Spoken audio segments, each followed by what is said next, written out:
What I'm actually wanting to talk about is the amount of segregation that exists between all of these different communities that we have in the world, not only of autism, but neurodiversity in general. We have all these different neurotypes, autism and ADHD and others. We have patterns where they co-occur together, like autism and intellectual disability together. We have different age groups, and there's just heterogeneity between even within all of these categories.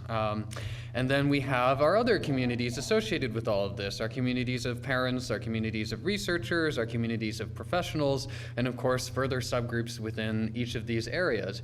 And what people like Christina are up to is really an exception that proves the general rule that ordinarily there is just so little contact between these communities. I used to think before I got involved in research that all of these debates between these communities were like some giant brawl where everybody is constantly fighting one another and kicking and punching in this horrific mess. And then as I started to move out of my community of autistic adults into this research community, and then from there into other communities as well, I started to realize just how little contact there is, how really what people are saying and doing in one community is just going completely past these other communities because of this segregation, so that really we're all just in our own little echo chambers, effectively. And so as a result of all that, we have these very large differences in the substance of our opinions on these issues, and even beyond those big substantive differences, we also have differences in the language and the rhetoric that we use. Like, for example, if we're using terms like risk and rescue and disorder and deficit and so on and so forth in a research talk, then even above and beyond technical and incomprehensible jargon, that is going to make that talk really off-putting, if not offensive, to a lot of people who then will not be engaging with the subject material. And a lot of these controversies come back to this whole neurodiversity paradigm, and more particularly its scope. Is this something that we can apply to some autistic people but not all, to all autistic people, all neurodivergent people, or no neurodivergent people at all? One example of an opinion on this comes from these researchers who are using level of functioning terminology, but basically they're talking about people with intellectual disabilities or without intellectual disabilities, autistics with and without intellectual disabilities, and they're saying that neurodiversity should really only be applied to these autistic people without intellectual disabilities. And they say this because according to them, the neurodiversity paradigm is the idea that people do not need care, they do not need supports, and that they do not have a disability. We can get a very different view if we look here at this autistic advocate who wrote an essay saying actually the neurodiversity paradigm is not inconsistent at all with the idea of disability, and in fact we do recognize as autistic advocates that people are in fact disabled. And it's interesting to me that we have all of these disagreements because if we think about something else like the social model of disability that's come up in some of the other talks, this is a much clearer idea. It comes out of the physical disability world. It's the idea that disability is caused by stuff out in the environment, not people themselves. So the classic example would be like the stairs cause a disability, the wheelchair ramp acts as an accommodation there. The social model is very clear. It's what entered discourse precisely defined. The neurodiversity paradigm is not clear. Judy Singer coined the term, and she wrote a very interesting and subtle honors thesis that really only became widely publicly available as a Kindle book a few years ago. Until then, really the neurodiversity paradigm entered discourse through things like this. This article in The Atlantic by Harvey Bloom, which mentions the word neurodiversity in exactly one sentence. So what exactly does that mean? It's pretty vague, and it gives a lot of license for people to interpret it as they see fit.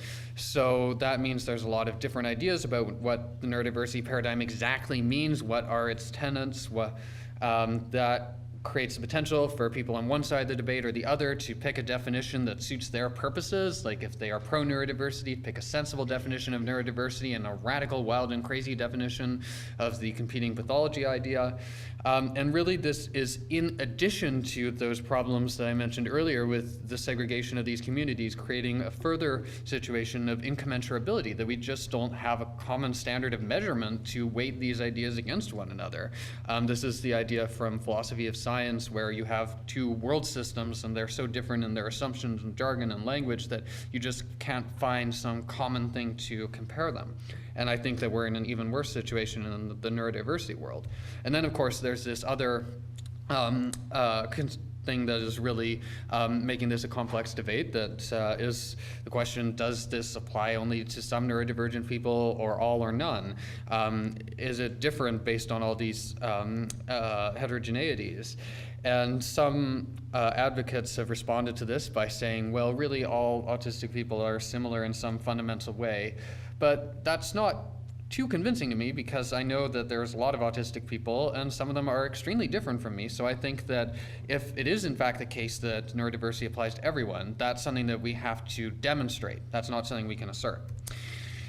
So we unfortunately have the difficulty there that there is no sort of neurodiversity definition that has all these tenets clearly laid out, but what we maybe can do is look at some ideas that are clearly associated with the neurodiversity paradigm or the pathology paradigm and say, you know, do these make sense and applied broadly or just narrowly? And hopefully I won't get too repetitive when I'm going over this. Like, for example, the first point here I have is that the pathology paradigm, you know, what that means is the assumption that there's something fundamentally wrong with somebody. It's certainly in the case of something like autism, which is stable over time, it is pretty pervasive, and it is internal. That's the idea that there's a stable global and internal problem with people. And Damien, of course, was talking earlier about this pressure to normalize, or at least to camouflage the abnormal stuff. He was using the term that's psycho-emotionally disabling. And I really agree, this is not a good message for mental health to say that people have all these deficits and impairments and stuff. And I don't think that this matters a lot whether your measured IQ happens to fall above or below 70. I do not have an intellectual disability myself, but I know a lot of advocates who do have intellectual disabilities and know of others who I think do have opinions about this sort of thing. And that would tend to suggest that an arbitrary IQ dividing line at 70 is not, you know, defining some people who are invulnerable to this sort of language. Maybe there are people who are invulnerable to this sort of language if you looked hard enough, but another question is, do we even need this idea of deficit? And I'll return to that later. I'm not convinced that it actually helps us. And the other thing here is, if we're always focusing on these deficits, can we look at strengths? Christina was talking, well, actually a lot of people on various panels and speakers were talking about strengths. And there's a reason for this, because strengths really can be a foundation of success, particularly in adulthood. Like Matt was talking about how initially he was going to a job that did not suit his strengths. And that is really what a lot of people have been focusing on in the job market, because there's so many different paths that we could follow, and we want to pick something that is relevant to our own strengths and abilities, that maximizes those. And there's research that extends this into intellectual disability, and again finds, yes, there are identifiable strengths, and those are important when we're doing transition planning, whether it's with regard to employment or some other goal that makes sense for that individual. And then to pivot things slightly differently, the pathology paradigm is really making all of these claims, you know, like about somebody having this objective deficit, that are really setting up this assumption where, as a researcher, we are able to make this objective statement about this person. We're in a position where we have that that objectivity, that authority, that separation. And that just really doesn't make sense, because everybody who is neurodivergent in our world is a neurodivergent person in a society where neurotypical people have had most of the power and most of the organization of society has been done by them. So Dana earlier was already using one of these parodies of the DSM where autistic advocates have been saying, okay, let's take all of this language about the objective deficits of the autistic person, but instead use it to describe neurotypicals. Because it is in fact the case that it is not objective. And for example, with something like especially the social features of autism, if somebody is having trouble with social communication and interaction with a neurotypical person, does it really make sense to just say that, well, it's the autistic person's fault? That's an interactional situation by definition. There are two parties involved. And oftentimes, despite the theory that a lack of social motivation is like the core deficit of autism, it's often autistic people who are motivated to engage socially with neurotypical people who make overtures of friendship and then are rejected or even victimized and scorned, mocked or exploited. Can we really put that on autistic people as a deficit in them? Surely there is more than one side to this. And from that, we naturally get to this other question, which again has come up a lot over the course of the day. Should we be trying to change the individual to normalize them as essentially, or should we be trying to change their context? Because trying to change somebody's context could actually give us a lot more options in terms of intervention, and also helps us get away from this complementary and alternative medicine thing where we have all these people who are really taking advantage of individuals and families trying to peddle these not necessarily particularly safe or sensible treatments. And even more broadly than that, if you look at the sorts of interventions that are done, this is a bit out of date, but overwhelmingly here, everything is focusing on the core features, the so-called core symptoms or deficits of autism. There is now, fortunately, more than one study on mental health in autism. That has improved slightly since this came out, but still, the overwhelming balance has not changed. It's still overwhelmingly tilted towards those core features, which is really problematic because often something like, to use the example of employment, something that's addressing the environmental aspects of this, something that's helping somebody with the job search and doing some job coaching, helping to avoid the very problematic social context of the job interview that is so discriminatory against autistic people, that could be extremely effective. You know, you might get success rates that are north of 90%. And yet, the fact remains that even if you look at employment studies, there's still tons of studies that are looking, again, at those core autism features or teaching job skills and so forth, rather than trying to adjust the environment. So this really is this overwhelming bias. Now, a question that comes up is this only a problem, again, for people without intellectual disabilities, or does it extend more broadly than this? And when I was trying to think, okay, what are the supports that we do that are effective for people with intellectual disabilities, or in the case of early intervention, I guess developmental delays, really apart from early intervention itself, most of what I was thinking of, things like community living supports and augmentative and alternative communication, and of course there are others, is really aimed at changing the environment around somebody. And to me, this makes a lot of sense. If we are talking about a population that is somehow further from the neurotypical, then normalization is not going to be very effective at all. If somebody is further from this social construct of the normal, then trying to push them closer to that is going to be less effective than if they're closer. I'm not saying that we want to normalize people when they're closer necessarily, but it seems logical to me that it would make even less sense when they're farther away, which is, I don't know why it's a counterintuitive idea, but it really seems to be running against everything that is being said in these debates. So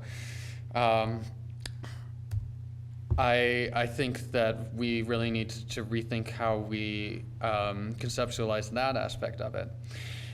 Now, here so far I've been talking about these 4 areas where I think the neurodiversity paradigm does pretty well. The sorts of things that are associated with it work pretty well. But to be fair, there are areas where there's concerns about the neurodiversity paradigm, and really probably the main one is this fear that we might no longer be able to ever intervene to support people by changing them somehow. And I think that this is actually a useful thing sometimes. As I was saying before, we probably do it far too much now and don't pay enough attention to environments now, but there are circumstances where we want to change people. But I don't think it is necessary that we assume deficit in order to do this. In fact, neurotypical children, they will learn language pretty much automatically. They will not learn math or spelling automatically. We, in fact, have set up an education system premised on the assumption that we will have to explicitly teach math and spelling.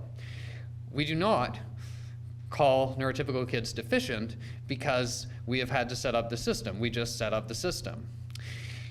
Does it actually make sense that we have to say that somebody is deficient in order that we proceed to do some sort of intervention that is aiming to somehow change them, to teach them a new skill or something? And do we even have to say whether the individual has a deficit or whether it's the environment that's at fault? First of all, I think this is a very difficult question to answer because it really depends on our imagination.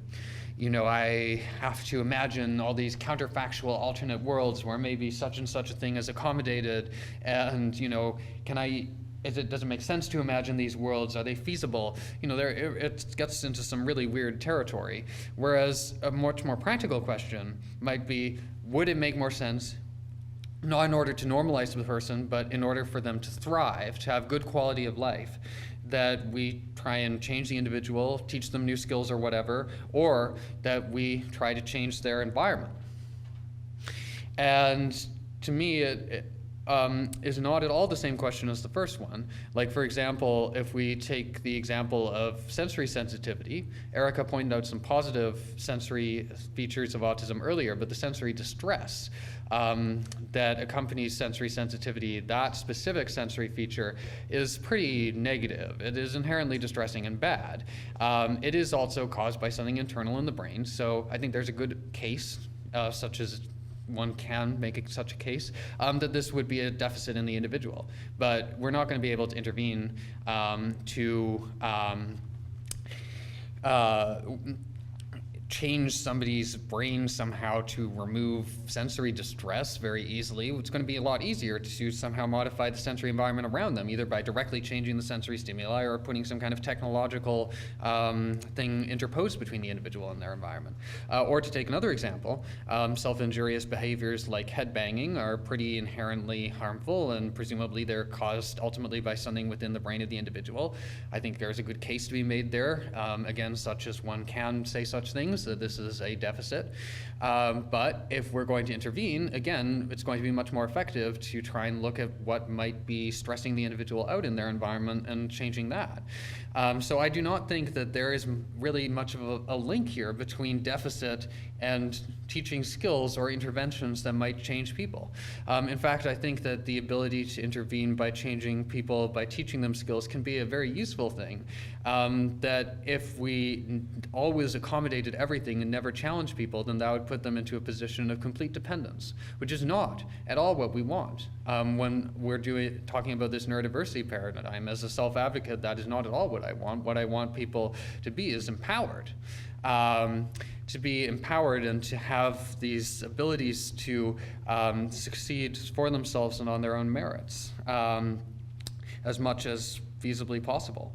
And on that note about disempowerment, we really do fail here in terms of supports and services today, because these are supports and services typically that have been set up by a system without the individual's input and offered to the individual after perhaps a long process of advocacy where they have to actually prove they deserve these things. And then it's that dynamic where the individual is then coming as a petitioner, as somebody who is seeking help, as somebody who is saying, you know, I have these deficits, and you, the expert neurotypical, you have this expertise and knowledge that you can use to help me. And it's this sort of charitable idea, this idea that the neurodivergent person is put into a position of complete inferiority, and this is so uncomfortable. Let me tell you, in terms of wanting to ever access services and supports when they're delivered in this way. You don't want to come to somebody as a petitioner in a position of inferiority, asking the neurotypical expert to condescend to help you. You want to be empowered as you access supports. And I really think that we can provide these supports in a way that would get away from this dynamic. It's just that right now that is overwhelmingly not being done. So to summarize everything that I've been saying really quickly, I think that there are some useful ideas in the neurodiversity paradigm. Maybe there's not some complete list of tenets that everybody can agree on, but there are some useful ideas here. And I've mentioned 4 ideas, and some of them have already been mentioned by other people today. And then, of course, there's a lot of other ideas that other people were mentioning today that we might toss in here as well. I also think that we can incorporate these insights into our understanding of the world without saying that we necessarily want to give up the ability to ever change the individual, to teach the individual new skills. On the contrary, we want to retain that because we want people to be empowered and to have abilities to do things for themselves, to be more independent and capable, not completely dependent, within whatever their potential might be, of course. And we would want to, of course, do any such intervention to help people in a way that's empowering, not disempowering. And we aren't going to make progress on these issues without dialogue across these segregated groups. And so I am really, really encouraged by the fact that at this Neurodiversity Summit, we have this super broad audience of people from all manner of disciplines and backgrounds, advocates, self-advocates, and parent advocates, and then all manner of professionals and researchers. We've already been having these wonderful conversations, and hopefully as we go through the remainder of the day, we will continue to do so and maybe take these conversations beyond this Neurodiversity Summit and into other places as well. So thank you so much for coming. One of the things I began to think about when you talk about changing contexts and not people, and the condition of somebody who is banging their head and unable to say what's stressing them out perhaps, is the idea that inside internal context, body states, things like blood sugar levels, the state of your autonomic nervous system in response to regulatory aspects that most people would be able to identify that somehow eludes you. And so do you actually think about using technological biosensing as part of changing the context so that signals could be given so that a person could regulate themselves without having to reach that level of frustration and without having to articulate in a particular normative way what they need? I think that's an absolutely fascinating idea. And to tell a little story, last month I was at INSAR, which is the super big autism conference. And because I do sometimes have these difficulties with my awareness of my own body with this interoception, I got completely dehydrated because I forgot to drink water, and I didn't notice on the first day of the conference that I was getting thirsty. It was only on the second day of the conference, when I was already completely dehydrated, that I noticed this. So I was wandering around INSAR on the second day completely dehydrated, and really I depend on my routine to tell me these things, but I think that what you're saying is an incredibly good idea because it would give another source of information, especially for maybe somebody who has some executive function things and can't keep their routine, or somebody who can't communicate these things as well, so that people around them might know these things. I think is a great idea. I'm not exactly clear about what you're saying about the benefits versus the naivety of these kind of programs. I wonder if you could just say a little bit more. Right. Okay. So this is like I have no like qualifications to talk about this. Just to make this clear, I have neither provided ABA nor do I know how to provide ABA, nor have I undergone ABA. That being said, it is, of course, a super controversial issue because many advocates have been saying that ABA is this awful, horrible, even morally evil and repugnant thing. And yet, on the other hand, I've also talked to some advocates who are making the point like, okay, now I have this language thing that I actually learned through this ABA program, and I kind of appreciate having this language thing because it allows me to communicate with people, and I find that useful. So I personally would not go so far as to say that there is something fundamentally or inherently wrong with the idea of early intervention programs that are aiming to socially engage people so that they can learn information that neurotypical people might learn through early social engagement, but that an autistic person or other neurodivergent person who doesn't have that social engagement might not pick up. That being said, I think that the criticisms that have been made by self-advocates absolutely need to be listened to, that we have a responsibility to listen to these criticisms, to think about what ways we could further modify these programs in order to eliminate some of the concerns that have been raised, and also to think at a broad level about how we deliver these programs, because is this privatized model where, you know, we go out and get these people who really don't have necessarily a huge amount of qualifications and are kind of under the loose supervision of a board-certified behavior analyst in a privatized system that's essentially not super well regulated. Is that really the best way of delivering all of this too?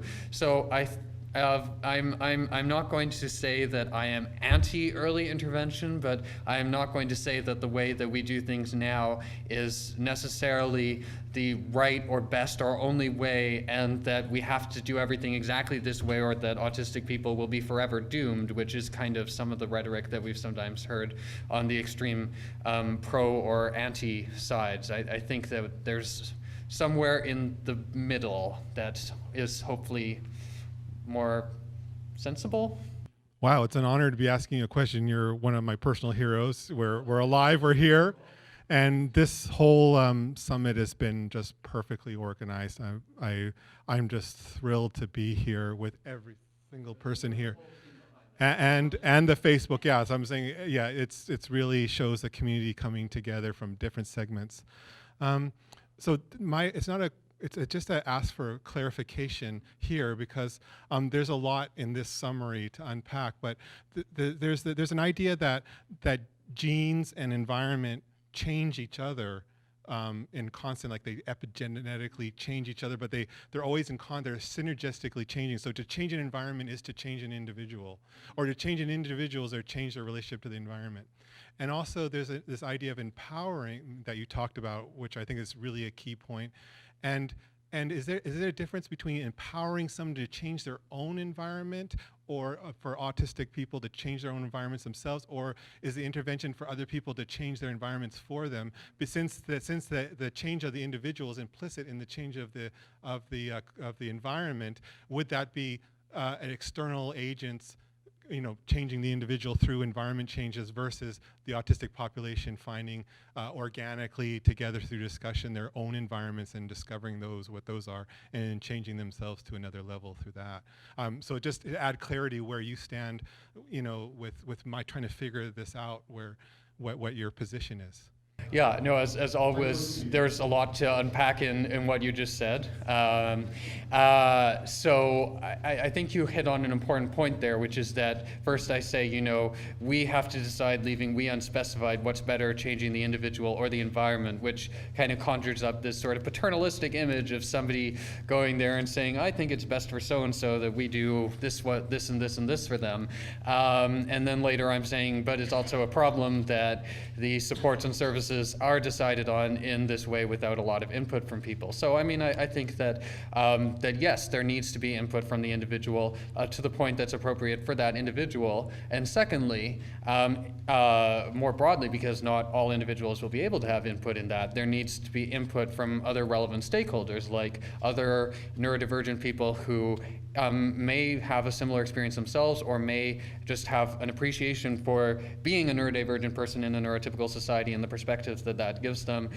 Parents, anybody who's a stakeholder would have to have a say in that decision. It can't be made by somebody who's approaching it from some one narrow perspective. So I'm not trying to be paternalistic, essentially there, but I did not really super clarify that, so thank you for pointing that out. And then as for the genes and the environment, I mean, yeah, it's complicated. It's complicated, and there is a lot of interplay there, and you know, I'm kind of making everything simplified by saying it's changing the individual or their environment, but maybe you change the individual in such a way that they then are more empowered to change their environment, or you change the environment in such a way that the individual is then more confident and empowered themselves. So it can't really be distinguished in that sharp way. I'm just trying to get at a sort of more general thing, if that answers your questions. Yeah, thank you. Patrick, do you have an opinion on what role the American Medical Association would have in accepting changing some of the nomenclature? So my opinion is that there are cases where some of these professional bodies really do right now probably, I mean, and they may simply be unaware is sometimes the reality, or they, a lot of people simply don't know about the objections to a lot of the language from research in professional circles. They just haven't been exposed to it because of this segregation.